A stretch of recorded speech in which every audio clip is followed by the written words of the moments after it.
झांसी में जिन्हें जमीन की रखवाली के लिए रखा था उन्हीं ने फर्जी दस्तावेज तैयार कर पूरी जमीन बेच डाली। जब इसके असली हकदार को इस बात की जानकारी हुई तो वह हैरत में पड़ गया।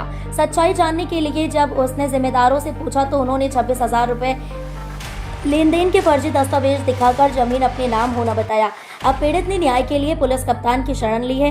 पुणे महाराष्ट्र निवासी डॉक्टर मेजर जनरल अवध किशोर मिसूरिया व योगेश नगरिया हरपालपुर जिला छतरपुर मध्य प्रदेश निवासी ने झांसी के वरिष्ठ पुलिस अधीक्षक को शिकायती पत्र देकर पूरे मामले से अवगत कराया। डॉक्टर मेजर जनरल अवध किशोर मिश्रा ने बताया कि सन 1982 में झांसी में डिफेंस में अपनी सेवाएं देती थी।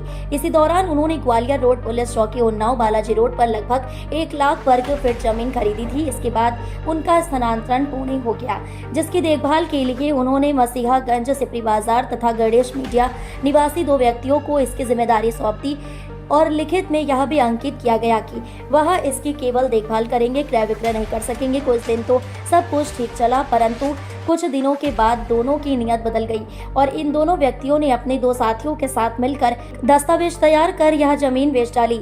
जब इसकी भनक मेजर को लगी तो उन्होंने संपर्क कर सच्चाई जानने की कोशिश की तो उक्त सभी चारों लोगों ने उन्हें फर्जी दस्तावेज दिखाकर कहा कि 26,000 मेजर को देकर जमीन अपने नाम करने की बात कही। अब मेजर को यह समझ नहीं आ रहा है कि उन्होंने 26,000 रुपए क्यों लिए, उन्हें क्या आवश्यकता थी। मेजर का कहना है कि उन्हें कभी भी इस तरह से पैसे नहीं लिए हैं, न उन्हें जरूरत पड़ी। क्या नाम है आपका और क्या समस्या है? मैं major general A.K. Misuriya doctor हूँ और रिटायर हो गया था 2002 में। जब मैं यहाँ पोस्टिंग आया था तो मैंने एक ज़मीन खरीदी थी ग्वालियर रोड पर। उसका कुछ पोर्शन मैंने एक साहब को बेचा, अच्छे थे तो मैंने बाकी की ज़मीन का उनको मुख्तारनामा दे दिया, सिर्फ उसको लुक आफ्टर करने के लिए। मैं उस वक्त सर्विस में था। नाम जुगल किशोर और उन शिवहरे उनको। तो जब मुख्तारनामा दिया उसमें सेल का कुछ नहीं था, कुछ सिर्फ लुक आफ्टर करने का था। अब उन्होंने उसको हत्याने की कोशिश की और उन्होंने हमको बताया कि 2000 हमको बाद में 26,000 रुपये दे के और वो ज़मीन उन्होंने रेहन में रख ली।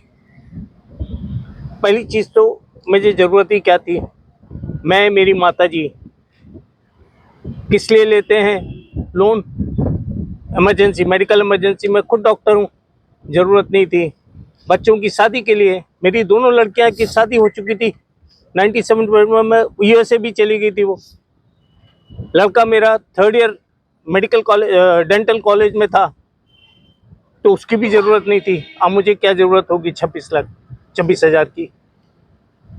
इन्होंने उसके बाद 12 में मेरी ज़मीन का हत्या लिया कि साहब ये इन्होंने 26,000 में मुझे ज़मीन दे दी क्योंकि मैंने लोन पेमेंट नहीं किया। और इसका हमको पता स्टेटस है उसका? अब हमको पता लगा बाद में, हमारे यहाँ पे कुछ रिश्तेदार थे, उन्होंने बताया कि आपकी तो ज़मीन बिक गई। तो हमको ताज्जुब हुआ, हम कहीं आए नहीं यहाँ पर, हमारे बगैर दस्तखत के कैसे बिक गई। तो अभी उसका हमको केस किया हमने और उसके लिए मैं आया था, आज बुलाया था मुझे सिविल कोर्ट में। क्या बात हुई आपकी एडमिनिस्ट्रेशन से? अभी इन्होंने बुलाया है कि इसकी जांच कराएंगे। उन्होंने लिखा है CO सिटी को जांच कराएंगे और उसके बाद जांच के जो होगा तो उचित कार्रवाई करेंगे। आप कहाँ से रिटायर्ड हुए और किस कोर में थे आप? हम मेडिकल कोर में थे, डॉक्टर हैं। हम 2002 में जनवरी में रिटायर किए। हमारी पेंशन इतनी अच्छी है, मैं 1,18,000 पेंशन है, उस पर DA भी मिलता है। उस वक्त था 50,000, तो सोच लीजिए 2 लाख रुपए मुझे मिलता है, तो उसमें से मैं क्यों नहीं 26,000 रुपये इनका, है ना। और ज़मीन की इतनी वैल्यू है। अच्छा, जो जमीन बिकी है उस पर साइन किसके हैं ये पता चला? वो वही तो उन्होंने क्या किया है, कुछ था टेक्निकल, उन्होंने उसका इस्तेमाल किया। हमारे दस्तखत नहीं है।